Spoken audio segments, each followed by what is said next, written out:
အားလုံးပဲမင်္ဂလာပါမိတ်ဆွေတို့အနေနဲ့ရှောင်းမီဖုန်းကိုင်းနေသူတယောက်ဆိုရင်တော့ဒီဗီဒီယိုလေးကိုအဆုံးထိကြည့်တော့ဖို့တိုက်တွန်းချင်ပါတယ်။ဘာဖြစ်လို့လဲဆိုတော့ရှောင်းမီဖုန်းမှာအရန်အသုံးဝင်တဲ့ shortcut ကြီးအကြောင်းလေးတွေကိုကျွန်တော်တစ်ခုချင်းစီတေချာရှင်းပြပေးသွားမှာဖြစ်ပါတယ်။ကျွန်တော်တို့အတူ like လုပ်ကြည့်ရအောင်။အရင်ဆုံးကျွန်တော်တို့ဖုန်းထဲမှာရှိတဲ့ setting တွေကိုအရင်ဝင်လိုက်မယ်နော်။ဝင်ပြီးရင်ကျွန်တော်တို့ဟိုအောက်ကိုနည်းနည်းဆွဲလိုက်မယ်။ဆွဲပြီးရင်ဒီအောက်ဆုံးမှာ additional setting ဆိုတာရှိတယ်။ဒီတွေဝင်လိုက်မယ်။ဝင်ပြီးရင်ကျွန်တော်တို့ဒီမှာGacha shortcut ဆိုတာရှိတယ်အဲ့ဒီတွေဝင်လိုက်မယ်နော်ဒီ wallet အောက်မှာ Gacha shortcut ဆိုတာရှိတယ်ဝင်လိုက်မယ်ဒီ Gacha shortcut အောက်မှာဆိုရင်ကျွန်တော်တို့ shortcut တွေကဒီမှာ6ခု9ခုလောက်ရှိတယ်ကြည့်ကျွန်တော်တို့ဒီအပေါ်ဆုံးမှာ Mi AI ဆိုတာရှိတယ်အဲ့ဒီတွေဝင်လိုက်မယ်ဝင်ပြီးရင်ကျွန်တော်တို့ကဒီမှာ press and hold the power button for 1 second ဒီကျွန်တော်တို့ဒီ power button 1 second နှိပ်ထားလိုက်ရင်ကျွန်တော်တို့ဒီ Xiaomi ဖုန်းတွေမှာ default ပါတဲ့ AI နဲ့ကိုရောက်သွားမှာဖြစ်တယ်ပေါ့နော်ကျွန်တော်အစမ်းလုပ်ပြမယ်1 second ဖိထားလိုက်မယ်ဖိထားလိုက်ရင်ဒီလိုမျိုး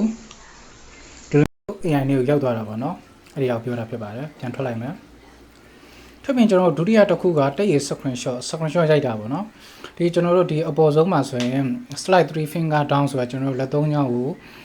ဖိပြီးတော့အောက်ကိုဆွဲချမယ် screenshot ရိုက်တာဒါကတော့ပုံမှန်ပဲပြီးရင်ကျွန်တော်တို့ဒီအောက်မှာဆိုရင် volume down black power ဆိုတာကကျွန်တော်တို့ဒီ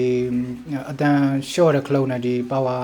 cloud ကိုဖိထားလိုက်မယ်ဆိုရင် screenshot ရိုက်တာအဲ့ဒီပါပေါ့နော်တကယ်လို့အဲ့ဒီ feature ကိုသုံးချင်တယ်ဆိုရင်တော့ဒီ cloud လေးကိုဝင်ထားပြီးမှရမယ်နော်ဒီအောက်မှာဆိုရင်ကျွန်တော်တို့partial screenshot ဆိုတာကြီးအဲ့ဒီတော့တစ်ချက်မလိုက်မယ်ဝင်ပြီးကျွန်တော်ဒီ partial screenshot ဆိုတာကကျွန်တော်တို့ဒီ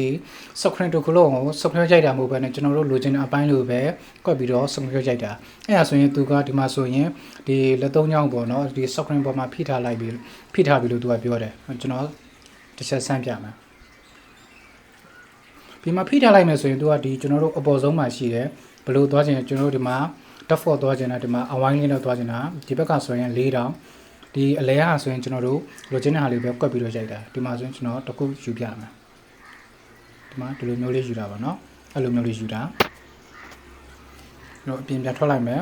ထွက်ပြင်ကျွန်တော်တို့အောက်မှာဆိုရင် lens camera ကင်မရာကိုတွားတာပေါ့နော်ကျွန်တော်ဒီအပေါ်ဆုံးဟာဆိုရင်တော့ကျွန်တော်တို့ဖုံးဖွင့်ထားတဲ့အချိန်မှာကင်မရာကိုတွားတာဖြစ်ပါတယ်เนาะဥပမာဒီမှာ power button ကိုနှစ်ချက်ဖိလိုက်မယ်ဆိုရင်တော့ကင်မရာတွေကိုတန်းရောက်သွားတာဖြစ်တယ်ကျွန်တော်အခုဆန်းပြပေးမယ်ဒီဟာဆိုရင်တော့ကင်မရာတွေကိုတန်းရောက်သွားတာပါပြန်ထွက်လိုက်မယ်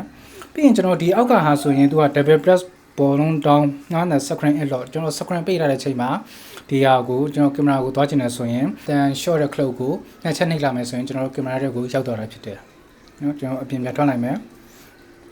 ထွက်ပြင် Flammy ဒီမှာ Flammy ဒီမှာသူ့မှာလည်းဒီမှာဆိုရင်လည်းကျွန်တော်တို့ power button ကိုပဲနှစ်ချက်နှိပ်ရင်သူက Flammy လင်းတာခုနကလည်းကျွန်တော်တို့ကကင်မရာကို power button နှစ်ချက်နှိပ်တယ်ဆိုရင်ကျွန်တော်ကင်မရာရတကယ်လို့ကျွန်တော်တို့ဒီဟာကို enable လုပ်မယ်ဆိုရင်ဒီမှာအောက်မှာစပေါ်လာတယ်ကျွန်တော်ဒီမှာပေါ့နော် lens camera ကိုကျွန်တော်တို့ lens camera နေရာမှာကျွန်တော်တို့ Flammy ထားမလားဆိုတဲ့ဟာလေးကိုပြတာဖြစ်တယ်တကယ်လို့ကျွန်တော်တို့ကကင်မရာကိုပဲ button နှစ်ချက်နှိပ်ကင်မရာကိုပဲသွားချင်လား Flammy သွားတယ်ကျွန်တော်တို့ကြိုက်တဲ့တစ်ခုကိုပဲယူလို့ရတယ်ပေါ့နော်အဲ့လိုပြတာပြီးရင်ကျွန်တော်ဒီအောက်မှာ button ဆိုတာကကျွန်တော်တို့ဒီမှာကျွန်တော်တို့ဒီမှာသူလည်းပုံမှန်လေးပြထားပေါ့နော်ဒီဖုန်းရဲ့ဘက်ကိုတပယ်နှစ်ချက်နှိပ်လိုက်မှဆိုရင်ဘယ်ကိုသွားကျင်လဲဒီမှာညာဘက်မှာရွေးလို့ရတယ်ဒါလေးကိုတစ်ချက်နှိပ်လိုက်မှနှိပ်ပြီးကျွန်တော်တို့ကဒီမှာဘယ်ကိုသွားကျင်လဲဆိုတာရွေးလို့ရတယ်ဥပမာကျွန်တော် calculator ကိုရွေးလိုက်မှဆိုရင်ကျွန်တော်တို့ button ကိုနှစ်ချက်နှိပ်လိုက်မှဆိုရင် calculator ကိုရောက်သွားမှာဖြစ်တယ်ကျွန်တော်စမ်းပြပေးမယ်ဒီမှာအခုလို့ဆိုနှစ်ချက်နှိပ်လိုက်မှဆိုရင်ကျွန်တော်တို့ calculator ကိုတန်းရောက်သွားတာဖြစ်ပါတော့เนาะပြီးရင်အောက်မှာလဲကျွန်တော်တို့ triple button ဆိုတာက3ချက်နှိပ်ရင်ကျွန်တော်တို့ဘယ်ကိုသွားကျင်လဲကျွန်တော်ဥပမာ silent mode ကိုပဲလုပ်ချင်လားเนาะကိုကြိုက်တဲ့ဟာရွေးလို့ရတယ်အောက်မှာလည်းအများကြီးပဲရွေးလို့ရတယ်เนาะအားလုံးပဲကျေးဇူးတင်ပါတယ်